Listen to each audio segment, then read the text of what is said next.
Em here. I hope you're well. Thanks for joining me.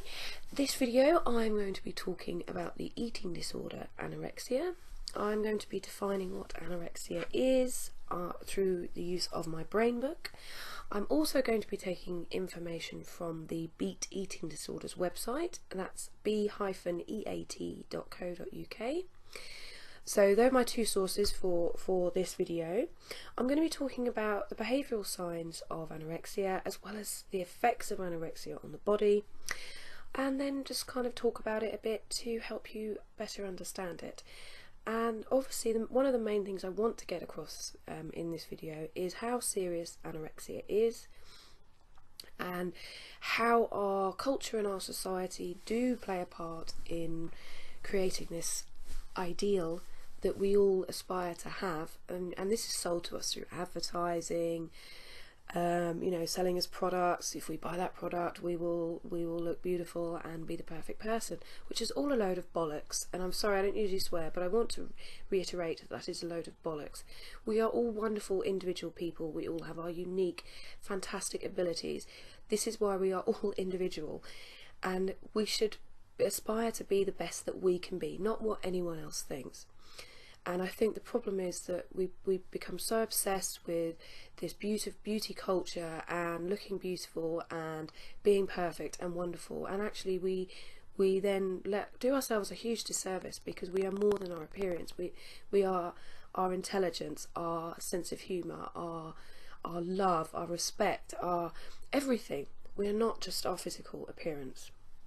And it is a shame that the society is now you know, that we're allowing society to make us feel rubbish about how we look when we're all wonderful people. So, what is an eating disorder? An eating disorder is a condition in which there are extreme preoccupations with food and or weight and disturbances in eating behaviour. Now, I've talked about this before in my What Causes Mental Illness video, so when we have a mental illness, our feelings, our thoughts and our behaviours are disturbed. And anorexia is a very clear example of how a behaviour is disturbed. So, I just want to add in here, if you do have an eating disorder, not just anorexia but any other eating disorder, it is likely that you have body dysmorphic disorder, or BDD. I'll be talking about that in another video. But I want to talk about the causes now, and this links on to this idea of body dysmorphic disorder. So you can have anxiety about body image. Now, this anxiety could come from watching something on the telly, reading an advert or an editorial in a magazine that makes us sort of go, oh, I'm not looking like everyone else, I'm fat or whatever. You could also have depression, which can then make you feel depressed about your body image and then making you want to change it by fasting, not eating, etc. Biological and genetic reasons, again, we've talked about this, the nature-nurture 50-50. There is going to be a bit of genetics in there, and there's going to be a bit of environment, because they are pretty much 50-50. So we're talking about the genetics. It could be that someone in your family had it. And then we're talking about social, so peer pressure. If there are people around you that are doing it, you know, if you're a teenager and you're really starting to, your body changes shape. This is when my eating disorder kicked in. My body really dramatically changed shape. I grew boobs, I got hips, you know. Before, you know, I didn't have any kind of shape or curves or anything, and that made me really hate my body. And I dabbled in anorexia as a teenager, but it wasn't until my late teens that I really got into bulimia. I'll talk about that another time. So what is anorexia? Anorexia is characterised by self-starvation and excessive weight loss. Its main features are an intense fear of being fat or gaining weight, a resistance to maintaining normal weight, and the denial of the seriousness of low body weight. It can be fatal, and I can't stress this enough. By starving your body, you are not giving it the right nutrients and minerals and vitamins that it needs to function, to survive, to live. The longer you spend damaging your body, hurting your body through anorexia, the more effects on your body you will have. That leads me nicely onto the behavioural signs of anorexia. So if you are, sorry, my hair's all weird today. If you are experiencing any of these, or you are noticing that your son or daughter or your friend or your work colleague or someone that is behaving in these ways, then maybe they need some help, maybe some love and support, some kindness from you would be good. And I'll tell you sort of some ideas for help and support at the end of the video. So, behavioural signs: fear of fatness and pursuit of thinness. And that kind of sums up the main thought processes that you're having. So you've got really seriously disturbed thoughts if you have anorexia. You'll have a preoccupation with your body weight, and people may even sort of like see you and be like, you're really obsessed with your weight. You really don't need to be obsessed with your weight. It's all right saying that, but if you have that obsession, you can't help it, you can't control it, it will control you.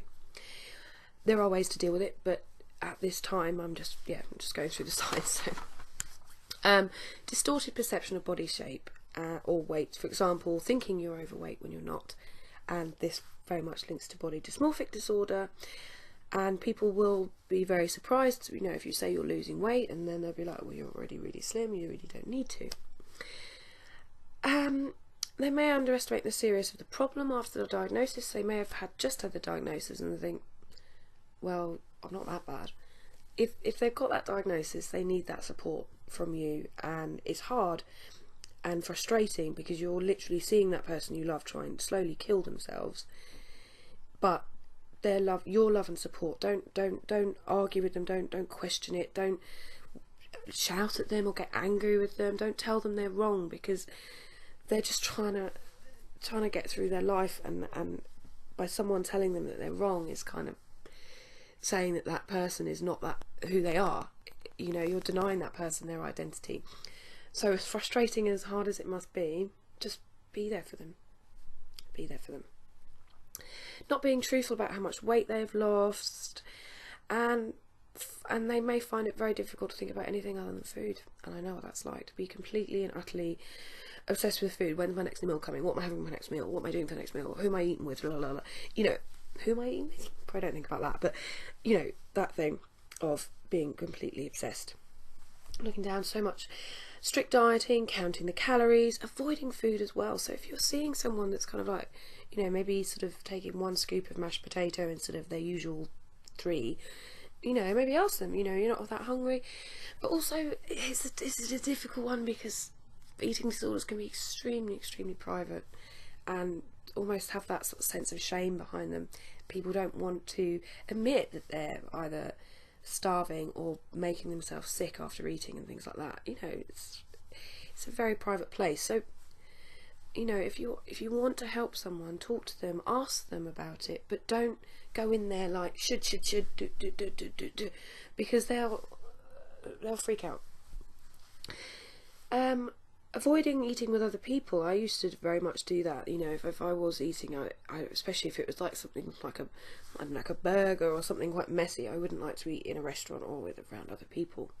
Missing meals, avoiding food, hiding food. These are many, many different things that people with anorexia will try, and I don't blame them. If you're feeling that obsessed and feeling that feeling that awful about yourself, you are going to go to this behaviour. But be patient and kind with yourself, and with if you're looking after a person. Cutting food into tiny pieces, spreading food around the plate so it looks like you've eaten more than you have. Taking appetite suppressants such as slimming or diet pills, but taking them to the extent that you might even be kind of taking slimming pills like they're sweets, not taking them maybe as they've been prescribed. Obsessive behaviour, excessive exercising, trying to burn off every calorie you can. Vomiting or misusing laxatives. So laxatives are makes you poo easily, softening your poo. And if you are misusing those, it might be that you're taking 20-30 a day to make sure that every drop of fat is out of your body. Because of all this behaviour, because of all this hiding food, lying to people, not lying but not being as truthful, you are very likely to become socially withdrawn and feel isolated, shutting yourself off from the world, because you're probably going to feel, hey, no one understands me, no one gets this.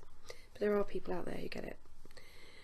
And I've said this in other times, but with all mental illness there is a severe compromise to educational or employment plans. You know, if you're becoming that obsessed, and it's not like, oh, I've decided to be obsessed. You cannot help it. Your brain is wiring you to make you feel obsessed with particular foods and not having foods.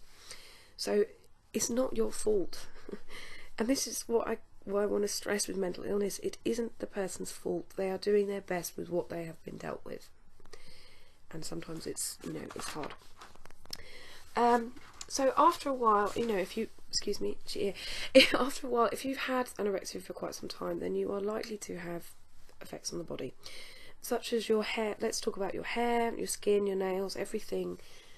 Because you're not getting those nutrients, your hair becomes dry, it might be brittle, might just kind of like, you might even lose hair. And, you know, your brittle nails, you might even be sort of easily bruised on the skin. Brain and nervous system, you're likely to be very tired. You may even faint because you're feeling weak, because you're not getting all you need.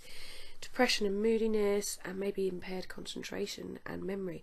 So it really, really does affect you, just like depression or anxiety. You know, it can completely take you out of the real, in the real present moment, and make you completely obsessed with how you look.